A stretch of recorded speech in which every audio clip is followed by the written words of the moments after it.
Skill development కావాలి. నాలాంటి వాడే ఉన్నాడు మా అన్నయ్య చిరంజీవి గారు. మొన్నే ఇంతకాలం ఎప్పుడు నా మంచి కోరుకునేవారు. మొన్న మొదటిసారి ఆయనకు ఒకటి మనసు కదిలింది. కౌలు రైతులకి అండగా నిలబడినందుకు, అన్ని వేల మంది కౌలు రైతులకి మేము అండగా నిలబడిన కదిలి నిజంగా జనసేన చాలా మంచి పని చేస్తుంది.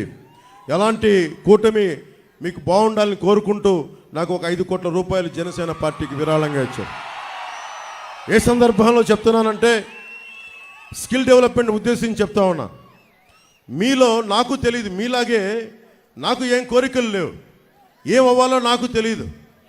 కానీ మనకంటే పరిణితి చెందిన వ్యక్తి, అనుభవం ఉన్న వ్యక్తి, ఒక బలమైన ఒక స్టార్డమ్ ఉన్న వ్యక్తి నా అన్నయ్య అవ్వటం వల్ల నాకు ఆయన ఏం చేశారంటే, నువ్వు ఏదైనా పని చేయి నువ్వు. నేను నేను అనుకునేవాడిని మ్యాక్సిమం ఒక చిన్నపాటి 5,000 రూపాయలు ఉద్యోగం వస్తే సరిపోతుంది అనుకునేవాడు నా జీవితం అంతా. ఆయన కూర్చొని నన్ను మార్షల్ ఆర్ట్స్లో జాయిన్ చేశారు. ఆయన దగ్గరుండి ఒక యాక్టింగ్ స్కిల్ను నేర్పించారు.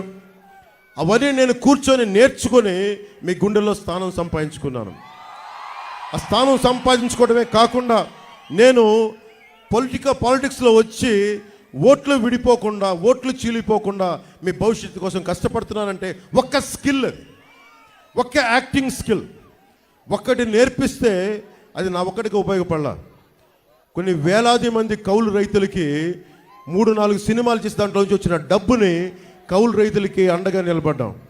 అంటే చిరంజీవి గారు అనే వ్యక్తి వాళ్ళ తమ్ముడికి ఒక చిన్నపాటి స్కిల్ నేర్పిస్తే అది ఎక్కడి దాకా తీసుకొచ్చిందో చూడండి.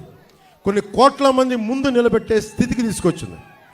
ఈరోజున చంద్రబాబు గారిని కూడా ఒకటే కోరుకుంటున్నాం, మీరు ఒక పెద్దన్నలాగా, మేమందరం కలిసి, మోడీ గారు ఒక పెద్దన్నలాగా అందరం కలిసి ఇక్కడున్న యువత కోసం, ఆడబిడ్డల కోసం, యువకుల కోసం మీ దగ్గర ఏ స్కిల్ ఉంది, మీకు ఏం నేర్చుకోవాలని ఉంది, భవిష్యత్తులో వయోజన విద్యలో ఒక సపరేట్ స్కిల్స్ ఏమైనా కావాలా, ఇవన్నీ ఒక సెన్సెస్ లాగా తీసుకొని స్కిల్ డెవలప్మెంట్ సెంటర్స్ కనుక ఇక్కడ పెట్టగలిగితే మీకు బోల్డంత ఆదాయం వస్తుంది.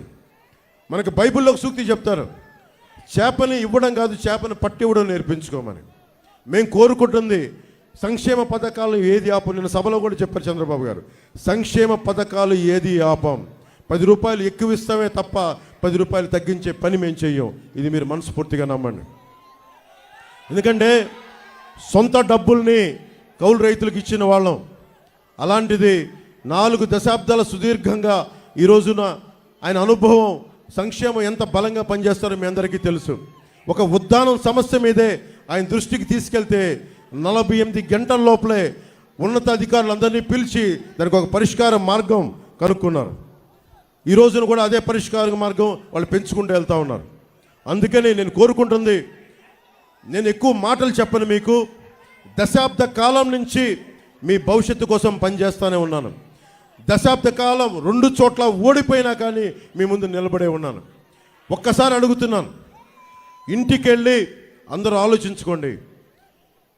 ఆలోచించుకొని కూటమికి ఎందుకు ఓటు వేయాలంటే, ఒక దౌర్భాగ్య ప్రభుత్వాన్ని చూశారు, దోపిడీ ప్రభుత్వాన్ని చూశారు, కోనసీమ లాంటి పచ్చడి సీమలో కులాల మధ్య కలహాలు పెట్టే ప్రభుత్వాన్ని చూశారు, సొంత మంత్రి ఇంటిని తగలబెట్టించుకునే ప్రభుత్వాన్ని చూశారు. అలా కాకుండా లా అండ్ ఆర్డర్ కోనసీమలో చాలా బలంగా ఉండే బాధ్యత కూటమి ప్రభుత్వం తీసుకుంటుంది. ఎవ్వరు తప్పులు చేసినా ఎవరిని శిక్షలకి అతిథులు కాదు ఎవరు కూడా. అలాంటి భవిష్యత్తులో అలాంటి లా అండ్ ఆర్డర్, బలమైన లా అండ్ ఆర్డర్ ఉండేలాగా, ముఖ్యంగా అన్ని వర్గాలకి న్యాయం జరిగేలాంటి ప్రభుత్వాన్ని తీసుకొస్తామని మీ అందరికీ తెలియజేసుకుంటూ, నాకు ఈ అవకాశాన్ని ఇచ్చిన నా కోనసీమ ఆడపడుచులకి, అన్నదమ్ములకి, ప్రతి ఒక్కరి